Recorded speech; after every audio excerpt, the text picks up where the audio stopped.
Debt, The First 5,000 Years, by David Graeber. Introduction. Imagine you're at a garden party. The sun is warm, the conversation is pleasant, and you find yourself talking to a kind, intelligent lawyer who works for a charity fighting poverty. You mention you've been involved in activism, and she asks what you've accomplished. Well, you say, we managed to almost completely destroy the IMF. She's a little confused, so you explain that the International Monetary Fund often acts like the world's debt enforcer. You tell her about how giant Western banks convince leaders in poor countries to take out massive loans, how interest rates skyrocketed, and how the IMF stepped in, forcing these nations to cut funding for food, healthcare, and education just to keep up with payments. You talk about the human cost, the poverty, the collapsed societies, the broken lives. So what was your goal? She asks. Debt amnesty, you reply. We wanted to wipe the slate clean. After 30 years of money flowing from the poorest countries to the richest, it seemed like enough was enough. And then she says it. A simple, 7-word sentence that sounds like the most obvious common sense in the world. But they'd borrowed the money. Surely one has to pay one's debts. That simple sentence is the reason we're here today. Because what if it isn't common sense? What if that single idea, the one that sounds so reasonable, is actually one of the most insidious and destructive ideas in human history? Today, we are diving into a book that pulls the curtain back on that very idea. It's called Debt, The First 5,000 Years, by the brilliant and rebellious anthropologist David Graeber. Graeber was more than just a scholar, he was an intellectual force, a key figure in the Occupy Wall Street movement who even coined its famous slogan, "We are the 99%, and this book is his masterpiece. It's a sprawling, mind-bending journey through 5 millennia of human history that has sold millions of copies and fundamentally changed the way we talk about money, morality, and society itself. My promise to you is this: by the end of our time together, you will see that almost everything you've been taught about the nature of money, economics, and even the origins of civilization is built on a myth. You will understand that the question of debt is not just about finance, it's about violence, power, and the very definition of what it means to be human. And you might just start to question that little voice in your own head that says, surely, one has to pay one's debts. So, let's begin our journey and unravel the secret history that shapes our world. Book summary. Every economics textbook you've ever opened tells the same simple story about how money was invented. It goes something like this. Once upon a time, there was no money. People lived in a world of barter. If you were a baker and you wanted a new pair of shoes, you had to find a shoemaker who just so happened to be craving a loaf of bread. This was incredibly inefficient. What if the shoemaker didn't want bread? What if he wanted a haircut? The baker would have to find a barber who wanted bread, and then arrange a 3-way trade. Imagine the logistical nightmare. This problem is called the double coincidence of wants. To solve it, people naturally decided to pick one valuable commodity, maybe shiny shells, or salt, or blocks of dried cod, that everyone would accept. This became the first money. From there, it was a short step to using precious metals like gold and silver, and eventually, to stamping them into coins. Credit, banking, and paper money all came much, much later. It's a simple, elegant story. And according to David Graeber, it is a complete and utter fantasy. It never happened. For centuries, anthropologists and explorers have searched for this fabled land of barter, a society where people's day-to-day exchanges took the form of swapping one good directly for another. They have never found it. Not once. Graeber points out that all the available evidence suggests something entirely different. The story we're told in economics class isn't history, it's a fairy tale designed to make a particular vision of the world seem natural. So, if money didn't come from barter, Where did it come from? To answer that, let's imagine our baker and shoemaker again. Let's call them Henry and Joshua. They live in a small, close-knit village. Henry needs shoes, but Joshua doesn't need bread right now. In the textbook world, they're stuck. But in the real world, what would actually happen? Well, if they're neighbors, Henry would just go to Joshua and say, "Hey, can I get a pair of those shoes?" Joshua, knowing Henry is a good guy, would probably say, "Sure, take them. Pay me back whenever." And that's it. Henry now owes Joshua one. One what? Well, that's the interesting part. Maybe next week Joshua's daughter has a birthday, and Henry bakes her a special cake. Maybe a year later, Joshua needs help fixing his roof, and Henry spends a Saturday helping him out. In a small community, people don't operate like cold, calculating machines. They operate on a complex web of favors, gifts, and obligations. No one is keeping a precise ledger. They just know that they are in each other's debt, in 1,000 different ways. This, Graeber argues, is the bedrock of all human society. He calls it everyday communism, not the political ideology, but the simple principle of from each according to their ability, to each according to their need. It's how we act with our closest friends and family. If you're cooking dinner with a friend and they ask you to pass the salt, you don't say, "And what do I get for it?" You just pass the salt. If a stranger asks you for directions, you give them. It's the foundation of sociability, the assumption that, unless we are enemies, we will help each other out. In this world of favors and mutual aid, the problem of a double coincidence of wants simply vanishes. So does the need for physical money. What you have instead is credit. The first money, Graeber insists, was not cash, it was virtual. It was the IOU. It was the memory of a promise. This turns the entire history of economics on its head. We didn't start with barter, then invent money, and then eventually develop credit systems. We started with credit. Coins and cash came much, much later. And barter? That's not the origin of money. Barter, Graeber shows, is what people who are used to using money do when, for some reason, they don't have any. It's what happens between strangers, or even enemies, who have no interest in forming an ongoing relationship. It's often accompanied by suspicion, elaborate ritual, and sometimes, the threat of violence. It's what you do with people you don't trust. With neighbors, you trust them to owe you one. So, the next question becomes, how did this world of informal favors and obligations transform into a world of cold, hard, quantifiable debt? How did Henry owes me one turn into Henry owes me $40,000 at 12% interest? This is the central mystery of the book, and the answer, Graeber reveals, is both simple and profoundly disturbing: violence. To turn a moral obligation into a numerical debt, you need two things. You need to make it impersonal, and you need to make it enforceable. Both require force. Let's think about what separates a debt from any other kind of promise. A debt can be precisely quantified. It's not just a favor, it's a specific sum of money. This ability to turn a human relationship into a mathematical equation is what allows debt to be bought and sold. If you owe a favor to your friend, that's a personal bond. But if you owe a bank $1,000, the bank can sell that debt to another bank, and you never have to know the difference.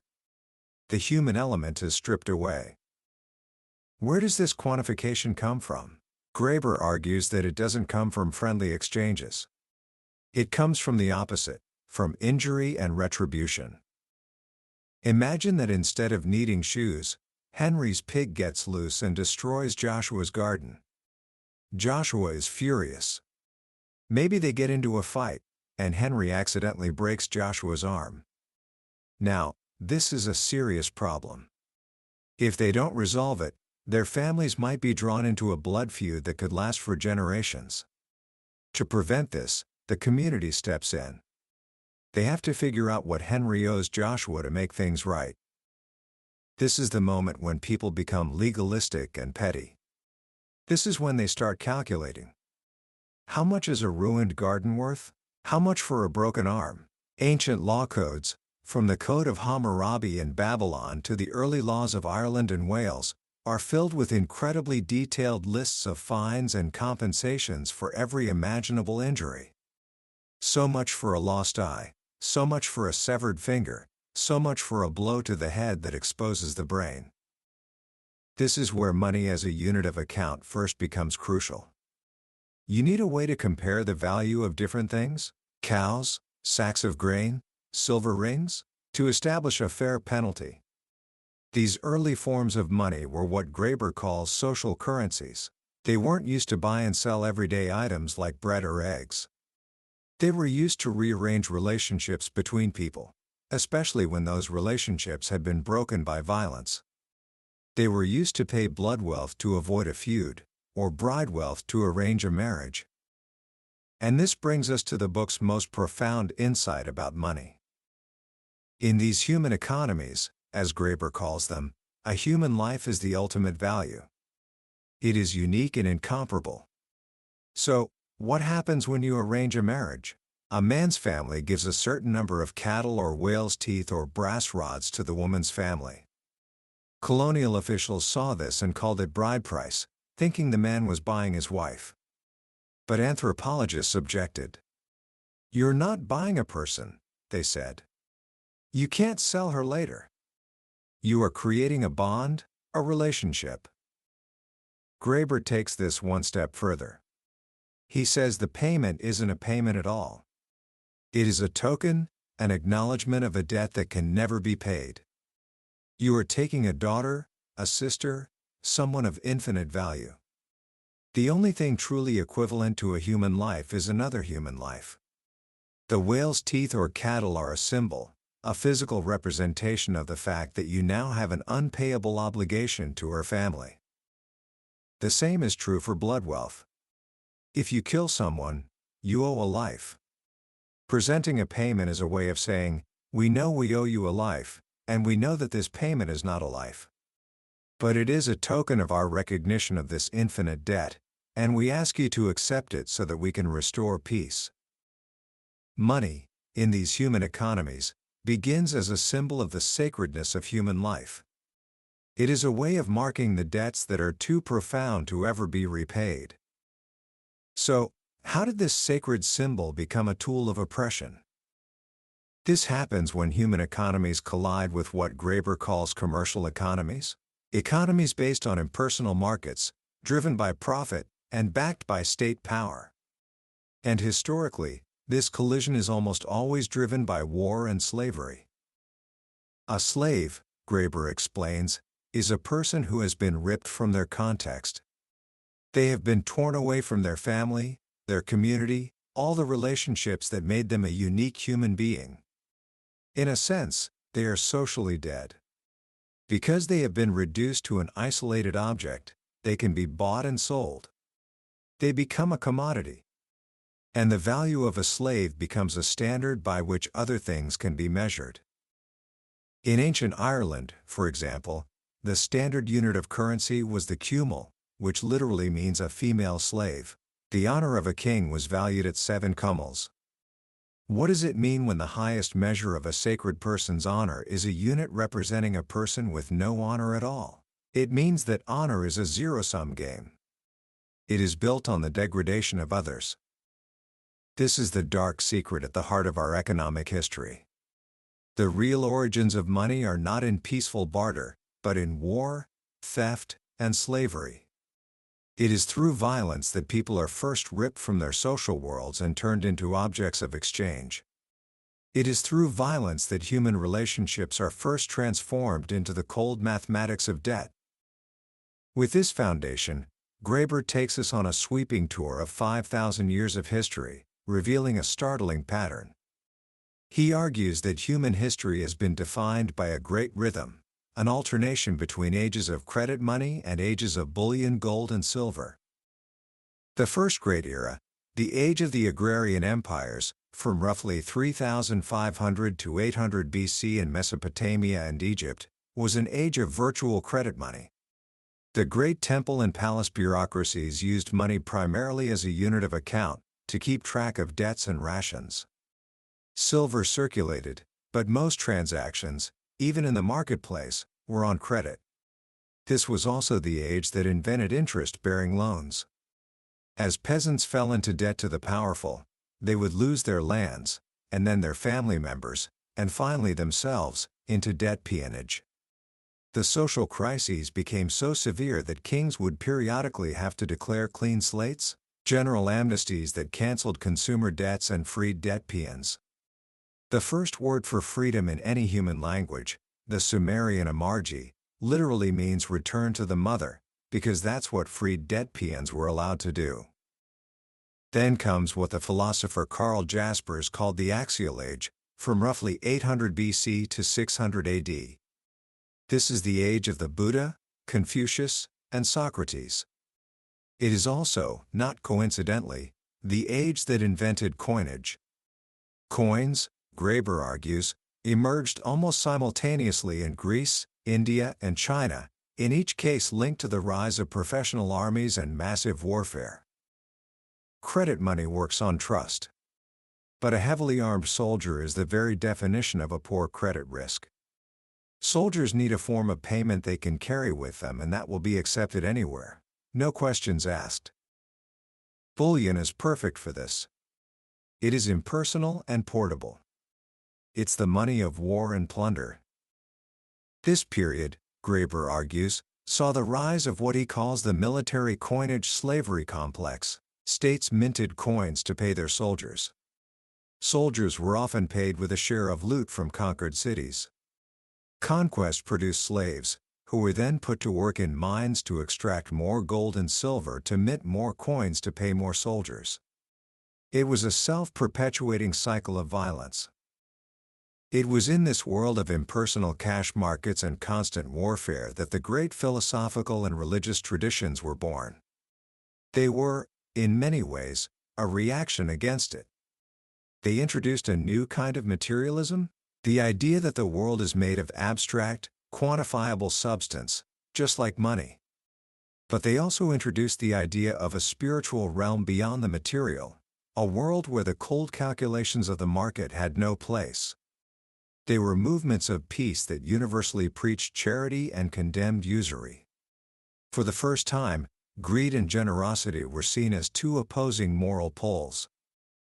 Following the collapse of the great ancient empires, Rome in the West, the Mauryan Empire in India, the Han Dynasty in China, the world entered the Middle Ages, from roughly 600 to 1450 AD. And the great cycle swung back. The military coinage slavery complex disintegrated.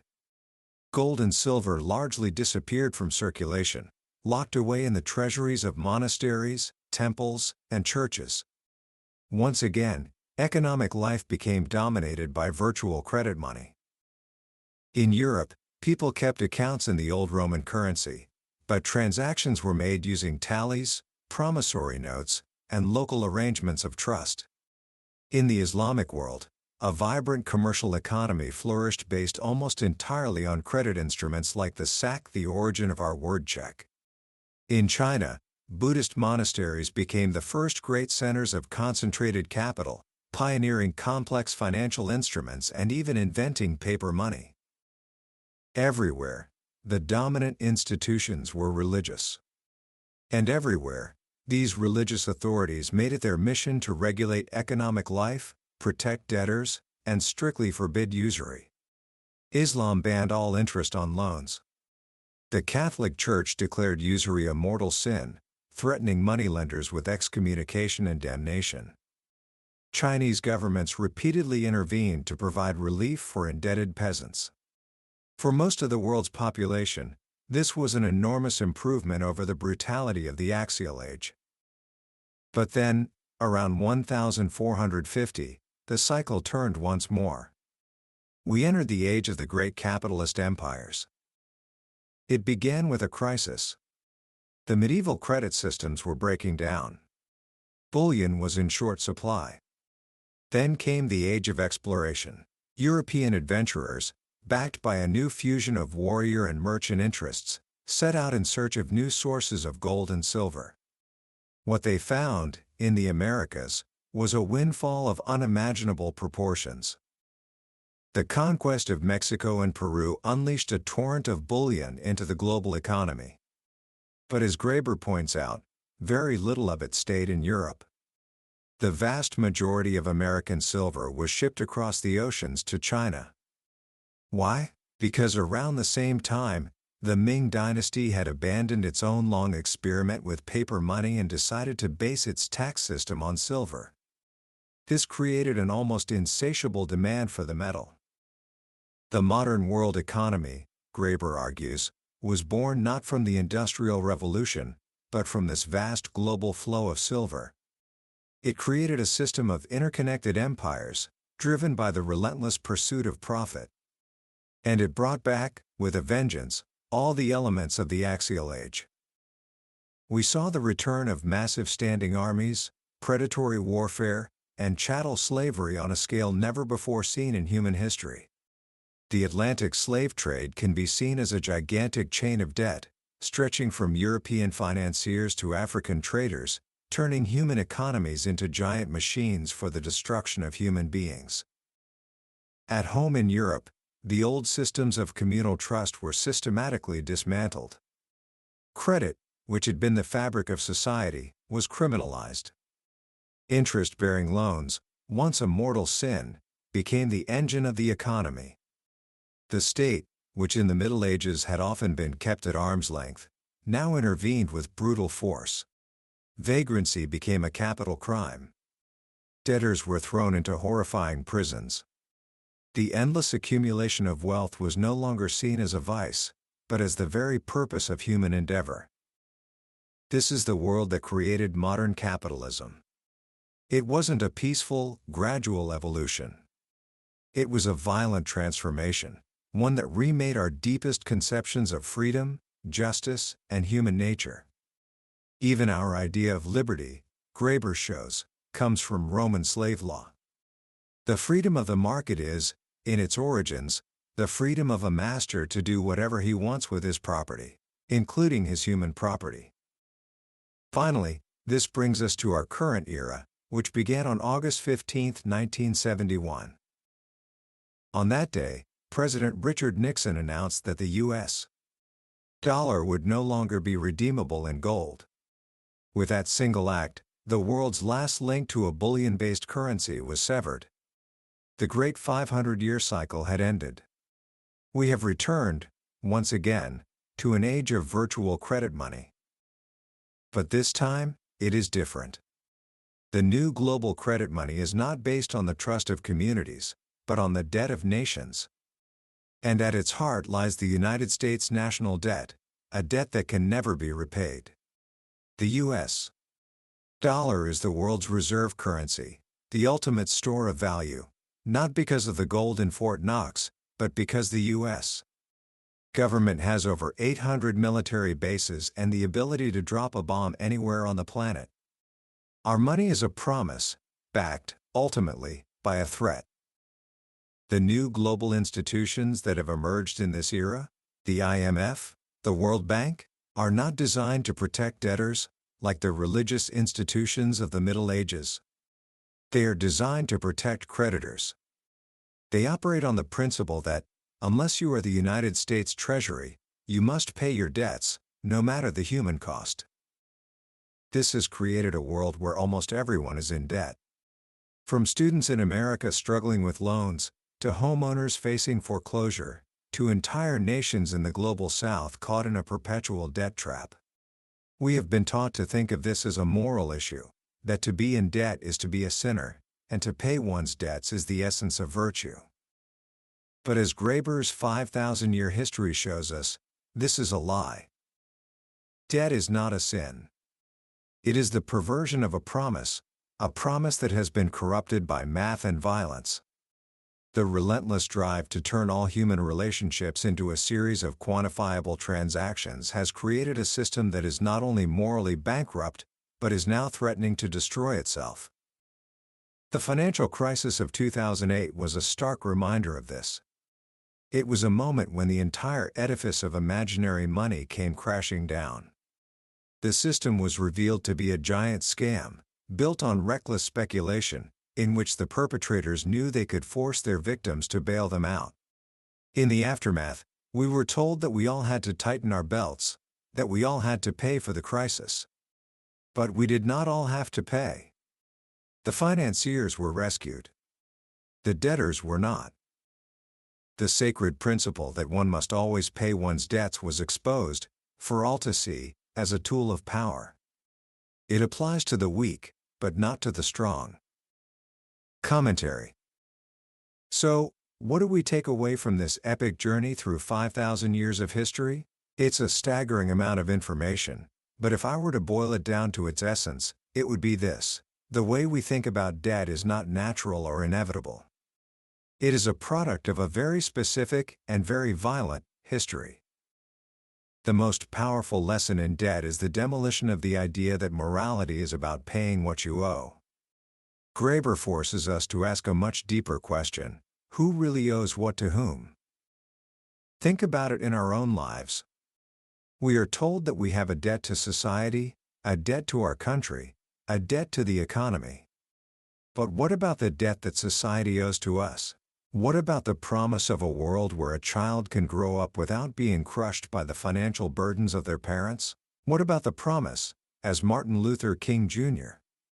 so eloquently put it, of a check that doesn't come back marked insufficient funds? This book matters today because we are living through another great transformation. The system that has governed the world for the last 40 years is clearly breaking down. The age of American debt imperialism is coming to an end. We are at a crossroads, a moment when new ideas, new possibilities, are once again on the table. But to seize them, we have to free ourselves from the intellectual cages that have been built around us. So, what can we do? How can we apply these profound lessons in our own lives? First, we can start by questioning the language of debt everywhere we see it. When you hear a politician talk about the national debt, or a pundit talk about the need for austerity, remember the history. Remember that these are not neutral, economic terms. They are moral and political arguments, and they almost always serve the interests of the powerful.